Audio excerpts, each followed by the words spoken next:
Right then guys, welcome to today's video. So today is Wednesday and we are now officially 4 days out. Today will be legs, which I'll take you through later on, my final leg session before the show on Sunday. But what I'm doing right now is I'm about to head to Tesco to get some bits that I need for the next few days, but also some bits that I need for the show at the weekend as well. So sit back, relax, enjoy the video, and I will catch up with you after I have been to Tesco.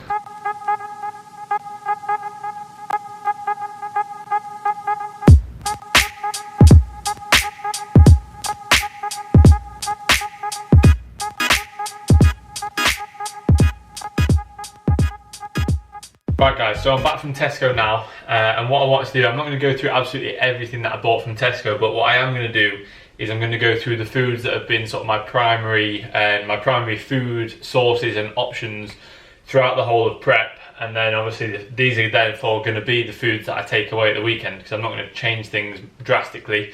So you know, I'm going to carb up on the same foods that I've been refeeding on. My protein sources are going to be the same, my fat sources are going to be the same, so I thought I might as well run through the staple foods throughout the whole prep. So we'll start off with the protein sources. So whey is an absolute staple, and I'll have that in at least 2 to 3 meals per day really. A lot of people will sort of suggest generally you're going to be better off having, you know, more, let's say, whole foods, like let's say a chicken or a beef or eggs, these kind of sources of protein, rather than having too many servings of whey. But for me, whey digests really, really well. I enjoy it. I perform well when I'm having it. You know, it's not as if I feel the need to change it. It's affordable, and it's not as if I'm having every single protein serving of whey. Even if that were the case, it's not necessarily a supplement. Almost people see it as a supplement, but it is just a byproduct of a whole food. So as long as it's digesting well with you and you enjoy it, then I don't think there's anything wrong with having a good amount of whey every day. I'll suggest to my clients, you know, you could easily get 100 grams worth of your protein intake through whey, no problem, as long as it's digesting well. Other protein sources are chicken breast and egg whites. So obviously I just take the yolks out when I do my egg whites. You can also then, this will take us on to the fats. You can obviously include the yolks when you want in more fats. So if I have a meal where I'll have a little bit higher fats, then I'll keep the yolks in or keep a few of the yolks in. So like my first meal every day, apart from on the refeeds, I have 3 whole eggs as well as 4 egg whites. So eggs as protein and as fats as well. And then going on to fats, my primary source throughout the whole prep has just been dark chocolate. So the 85% dark chocolate from Tesco, which is really, really good. It's £1 a bar as well. So I've literally just been having that as my primary fat source. On rest days I have been having salmon as well, but generally I've just been having dark chocolate, a little bit of dark chocolate here and there in all my meals or in the meals that I want fats in. So I'm not going to change that when it comes to carbing up, when it comes to the couple of days before the show. If I need to have a little bit higher fats to hold on to the carbs a little bit longer, slow down the digestion of carbs a little bit more, then and you know, keep that fullness a bit longer, I'll only be having dark chocolate, just because I know I've had it for this whole time and it sits really well with me. I did have a couple of weeks back when my fats got increased on one of my rest days, I tried having some peanut butter, and for some reason, it was not necessarily just the peanut butter, it was obviously a higher carb day as well, but it really bloated me, and all I could think was that's the only food I've not had for coming, what, 6 months plus, let's say, yeah, 30 plus weeks, so over 6 months, 7 months. So I'm not going to have foods that I've not had. So dark chocolate will be my staple fat source.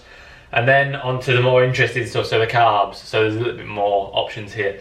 So crumpets, really good carb source. I've been having those pretty much every refeed day, so they will stay in. Bagels as well, I've been having those on my refeed days, so again, I will have those. Basmati rice, the packet rice, I like the packet rice, just 250 grams, chuck it in the microwave, dead easy. But then I also have the basmati rice, that's the rice that I use for blending up my ground rice. So we've got those 2 sources of rice, and then we've also got cream of rice, the JP one that I use, and at the minute I've got the chocolate hazelnut spread flavour, and it's really, really good.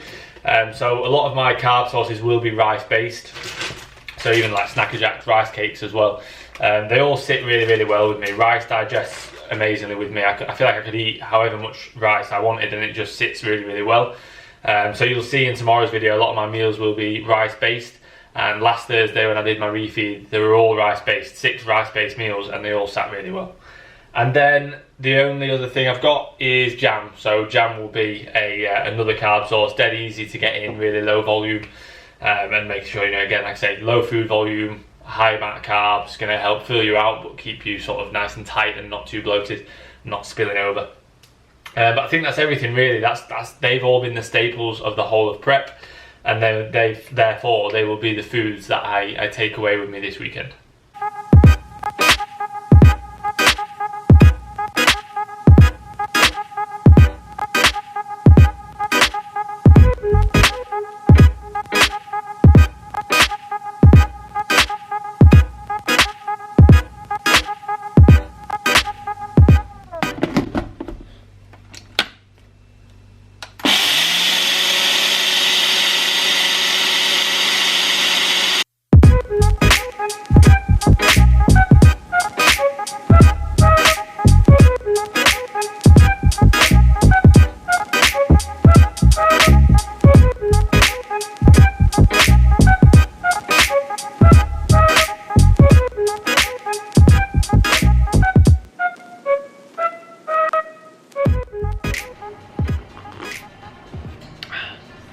Right then guys, so it is the morning after now, about 6:30 in the morning. I've woke up a little bit earlier than normal, just because I woke up and I thought, you know, 20 minutes before my alarm, no point in going back to bed. But I hope everyone's good. So leg session, started off with the adductor, so we're still doing these D-volume sessions. So 1 set here and a higher rep set as well, just generally for safety but also for internal feel. I noticed that if I do a higher rep set of adductors, then I feel like I get a lot more out of it than doing a lower rep. I do like when I have 2 sets doing the high rep before the lower rep, so I'll do high rep first and then the lower rep set, just because therefore I'm very warm before I then go into my my heavier working set. Let's say it's almost like doing the back off before the top set on the adductor, just to make sure that they're warm and that the risk of injury is reduced. So in terms of my hamstring, it's a lot better. It almost feels like fine. Every now and again I can feel it sort of pull a little bit, and like after the leg press head on yesterday's session I felt it a little bit, but it feels okay. So I did a light set of the kneeling hamstring curl, the Cybex kneeling ham. I just did 30 kilos, which is like 15 kilos down from my top set, my usual working weight on this. And just did a set of 15 real controlled with a good pause on every contraction. Obviously did the left side first because that's the side that's affected. So if you ever got like a slight injury that you're trying to work around, or if you've got a weaker side, always do that side first on unilateral work, and then give yourself enough of a break in between. Don't go straight into the other side. Give yourself enough rest, as you would if you were doing a normal movement, or a little bit shorter than you would if you were doing a normal you know, dual movement or multilateral, both legs or both arms, and then match it on the stronger side. Don't try and do more on that stronger side or that non-affected side, because generally it's going to be easier on that side, but all you're going to do is just get it stronger and stronger and stronger, and the other side's just going to be playing catch up more. Then we moved on to the leg extension, again still 1 set. Here we went for like a 12 to 15, and I'm pretty sure I had 14 to beat, and I got 15. And I've noticed that since dropping my volume to 1 set rather than 2 on most things over the last week, I was regressing most lifts, to be honest. A couple of weeks back, when I felt shit, I just felt tired, I felt, you know, drained, I felt, you know, everything was sort of painful and niggles were creeping in all the time. Since moving down to 1 set, I've been still able to progress pretty much everything. Like I said, not taking all-time personal bests, but still progressing from last few weeks, and movements are going back up, and it's definitely reflecting in how I'm feeling and how I'm looking. So leg extension went really well, and I've standardized that recently with a tap at the bottom of every rep and aiming for like a ½ a second pinch at the top of every rep. So that was feeling good.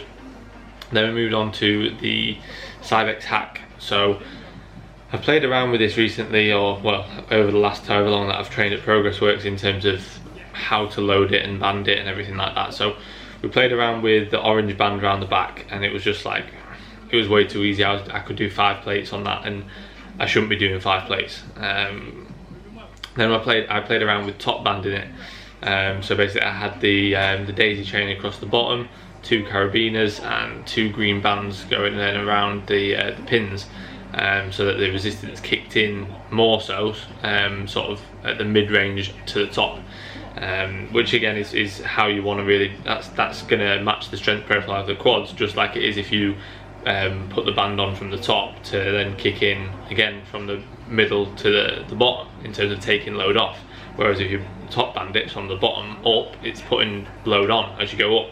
So they do the same thing, top banding it and reverse banding it, but reverse banding it means you can sort of put a bit more load on, and it's going to make it a little bit easier on your knees at the bottom. And top banding it means you're going to be using less load, making more out of less, but it's going to be a bit harsher on the knees. So I've found that doing it this way, in terms of the green band with the carabiners, so the band kicks in pretty much bang on halfway down, as you'll see when the band like properly kicks in. It's quite hard to tell from the video, but the band kicks in pretty much halfway on the way down, and takes a little bit out of the bottom, and just makes that bottom third that a little bit easier on the knees, which is actually feeling good. But it's also not like a trampoline like it was when we were using the orange band. So just some sort of I guess rationale behind why and how I'm banding this movement. But I went 5 kilos up from last week and took a 1 rep progression. So like I say, this devolume weeks or devolume sessions doing me wonders. But I was really happy with that, and I've reset that recently in terms of putting my feet a little bit lower and almost getting my body thinking to be over the weight more. Same thing I've done on the pendulum. I just feel way more in control of it, and I feel like I get way more quad out of it. So rather than sort of sitting back or lying back into the machine like you would normally, or on a pendulum or a hack, if you almost just bring your upper back off the pad, imagine someone's arms behind your upper back, and almost think to be over your feet, like your body weight is over your feet and over the weight. I feel it so much better in my quads. I feel like I'm in a lot more control of it, and I feel like I can get more out of my quads. So yeah, I'm sticking with that, and I feel like I'm in control and can progress it a lot easier than almost it being a bit of a guessing game whether I can progress it or not. Then moved on to the Cybex leg press. So it was this last week that I really felt my hamstring wasn't right on, so I was a bit worried that I wasn't going to be able to do this. I still couldn't load it as heavy as I wanted to, but to be honest, it felt a really good set, real good control. The depth felt better than usual, the eccentrics felt better than usual, even though in this final week my eccentrics shouldn't be super slow, because we're not really trying to create too much muscle damage in this final week. And with slower eccentrics and more time and attention, you're going to create more muscle damage, especially on the eccentrics. We know the eccentrics is the portion where you create more muscle damage, and therefore more DOMs, more delayed onset muscle soreness. So we're trying to almost speed the eccentrics up a little bit, but on that I simply couldn't. I needed to be really careful around my hamstring, but still had a good set, and sort of made sure that I stayed a little bit shy of that 50-50 rep that you don't know whether you're going to get it or not, because the hamstring from about 6 to 10 I could feel it pulling that little bit. Then moved on to toe press, so blood flow restricted toe press. So I've got my my knee sleeves around my upper leg, or sort of upper calf, for a little bit of blood flow restriction training on the toe press. Just 1 set there, and then rather than doing the glute drive, I did the abductor, because the glute drive is just again niggling at my hamstring. So abductor instead of the glute drive, and I've got my hands on my my abductors or my glutes as well, just to really think about where I'm trying to connect with, and that does help. Definitely helps me a lot having my hands on that area to think like, right, I'm trying to connect with there and contract, especially with my glutes, which are like a problem area for me to try and connect with. And then finished off with abs, so just 1 set of the cable crunch. I could definitely get away with like 2 sets of the cable crunch, or 2 sets of the abductor, or even 2 sets of the adductor, but to be honest, I'm feeling really good doing the 1 set. My body's thanking me for it, and I don't feel like I'm looking any worse, or that I'm not doing enough still. So if you can take your sets there, then 1 set is plenty. And me and Reese have been chatting about us almost finding like a middle ground between what we were doing before and then how these devolume weeks are looking, because we definitely think we were doing a little bit too much, and I definitely was over the last couple of weeks, and my body felt it and I felt it, and I looked like I was doing too much. So the telltale signs of not progressing, feeling drained. Even though I know I'm in prep, but I wasn't even maintaining. Everything was dropping. I was feeling, you know, really sluggish, really drained, really tired. Things, you know, were just painful everywhere. So those were the signs to told you I was up early. Those are the signs to run the D volume week. But I'll leave it there, guys. So I'll leave you with some post-workout posing, just sped up, and then I will get this uploaded tonight, and then I need to start filming today. So today's carb load day, but you'll see all that tomorrow anyway. So yeah, I hope you enjoyed this video, guys. If you could like it, that'd be great. Subscribe if you are new to the channel, and I will see you all tomorrow.